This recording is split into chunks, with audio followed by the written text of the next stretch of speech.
हम इस समय मौजूद हैं गाजियाबाद आवास विकास की सिद्धार्थ विहार योजना। आपको सबसे पहले यहाँ पर दिखा रहे हैं, प्राइम लोकेशन है ये, और ये NH24 के पास है। ये प्राइम लोकेशन है। यहाँ पर आजकल बड़े बड़े प्रोजेक्ट चल रहे हैं। बड़े बड़े प्रोजेक्ट जो चल रहे हैं वो बड़ी बड़ी यहाँ पर जो बिल्डर की जो कंपनियां हैं वो यहाँ पर बड़े बड़े प्रोजेक्ट लेकर आई है। वहीं आपको जिस सोसाइटी के हम बाहर हैं उस सोसाइटी का आपको नज़ारा दिखा रहे हैं कि यहाँ पर जो टावर हैं, बड़े बड़े टावर हैं, बड़ी सोसाइटी है। एपेक्स की ये सोसाइटी है, द क्रिमिनल। लेकिन इस सोसाइटी ने एक घोटाला किया, और घोटाला ये किया है कि इस सोसाइटी को जब ज़मीन दी गई आवास विकास की तरफ से, तो उस समय करार हुआ और अनुबंध हुआ। उस अनुबंध में साफ तौर पे ये था कि आप गरीबों के लिए EWS फ्लैट बनाएंगे, लेकिन इस सोसाइटी ने गरीबों के लिए एक भी फ्लैट नहीं बनाया। जो EWS के फ्लैट थे वो 118 थे, और जो LIG फ्लैट थे वो भी 118, यानी कि 236 फ्लैट आपको गरीबों के लिए बनाने थे, लेकिन इन्होंने एक भी फ्लैट नहीं बनाया। वहीं इस पूरे मामले की शिकायत की गई, तो लखनऊ से इस पूरे मामले की अब जांच कराई जा रही है, और गाजियाबाद के जो जिलाधिकारी है राकेश कुमार सिंह इस पूरे मामले की जांच कर रहे हैं। हालांकि शुरुआती दौर में ये देखने को मिला है कि एक भी फ्लैट बिल्डर ने EWS का नहीं बनाया। तो सीधे सीधे जो आवास विकास के अधिकारी हैं वो कहीं ना कहीं इसमें उनकी मिलीभगत से इतना बड़ा टावर खड़ा हो गया, इतनी बड़ी सोसाइटी खड़ी हो गई, और आज इस सोसाइटी में लोग भी रह रहे हैं। लेकिन जांच में निकल कर यह आया कि इस बिल्डर ने जो इसके साथ करार हुआ था उस करार में इसने एक भी फ्लैट नहीं बनाया। तो कहीं ना कहीं जो एक प्रधानमंत्री की एक योजना है, प्रधानमंत्री का एक ड्रीम प्रोजेक्ट है, और ये कहा जाता है कि गरीबों के लिए सबसे ज़्यादा हमें काम करना है। तो गरीबी रेखा के लिए जो काम किए जा रहे हैं उसमें साफ तौर पे ये था कि EWS के फ्लैट भी बनाए जाएंगे, ताकि उस महंगी सोसाइटी में गरीब लोग भी रह सकें। लेकिन एक भी गरीब के लिए एक भी फ्लैट नहीं बनाया। तो कहीं ना कहीं ये बड़ा गड़बड़ झाला हुआ है, और बड़ा गड़बड़ झाला हुआ है बिल्डर और आवास विकास के अधिकारियों की मिलीभगत से। गाजियाबाद से ABP गंगा के लिए मैं शक्ति सिंह।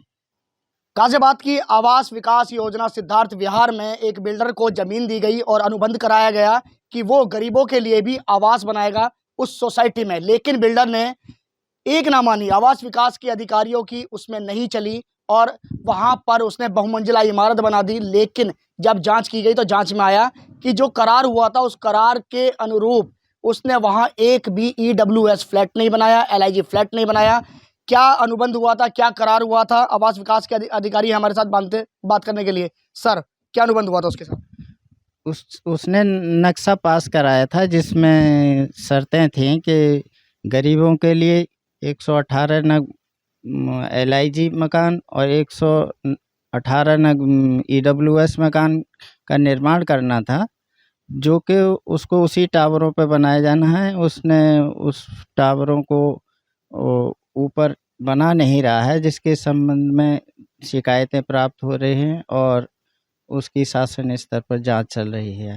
लेकिन सर, ऐसा इतना बड़ा प्रोजेक्ट तैयार हो गया तो आवास विकास के वो अधिकारी कौन से थे जिन्होंने इतना बड़ा उस वहाँ नहीं गए, मौके पर नहीं पहुंचे, जांच नहीं की? आखिर जांच क्यों नहीं की उस समय? उस समय क्यों नहीं उसका प्रोजेक्ट रोका गया जिस समय वो बात ही नहीं मान रहा था आवास विकास के अधिकारियों की? इसमें ये जो नक्शा स्वीकृत हुआ है उसमें उन्हीं जो मकान हैं आम जनता के लिए, आवंटियों के लिए हैं, उनके ऊपर ही EWS उन्हीं टावरों पे ऊपर बनाने थे, जो कि जब बनने पर ही उस पर कार्रवाई की जा सकती है। उसकी मंशा क्लियर नहीं, अब बाद में क्लियर हुई कि उसने जो उसको फिनिशिंग रूप ऊपर दे दिया।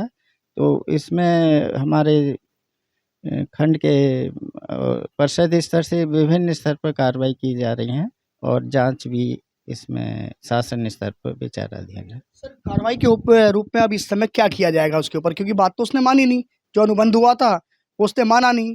अब इसका प्रावधान क्या है आगे? उस बिल्डर के ऊपर क्या कोई जुर्माना, चार्ज या FIR या जेल क्या है पूरा ये जानना चाहेंगे आपसे, क्या होता है इसके बाद?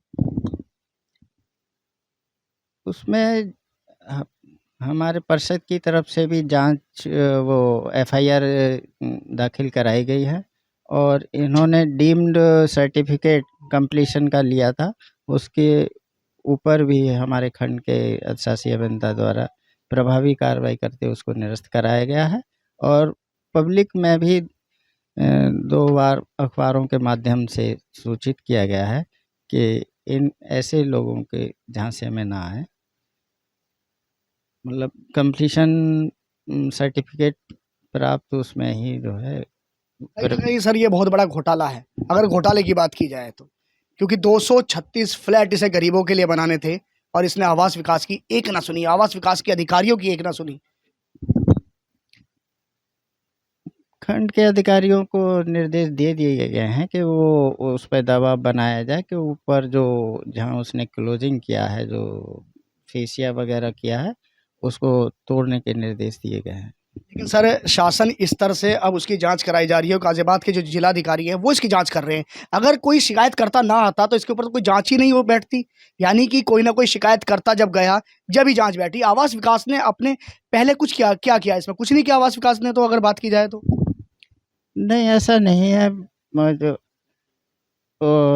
जो भी संभव कार्रवाइयाँ हैं वो विभिन्न स्तरों से जारी की गई हैं। इसमें आवास आयुक्त स्तर से भी इनको पूर्व में नोटिस दिए गए हैं। क्या ट्विन टावर की तरह भी इसे ढाया जाएगा? क्या कुछ इस तरह का भी कोई प्रावधान है? अगर इसमें वो नहीं मानेंगे, अगर पैसे जो नियमानुसार अगर जमा नहीं करेंगे, अगर शेल्टर फीस नियमानुसार अगर, सर शेल्टर फीस तो इसमें जमा ही नहीं हो सकती क्योंकि प्लॉट बड़ा है।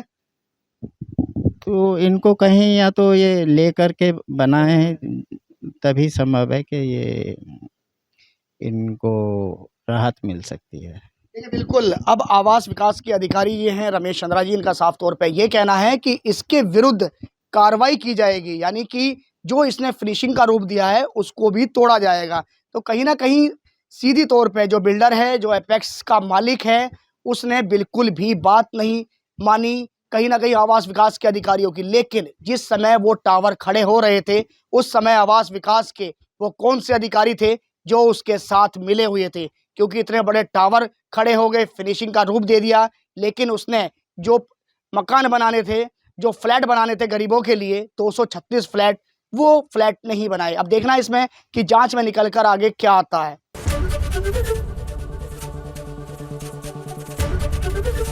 एबीपी गंगा, खबर आपकी, जुबान आपकी।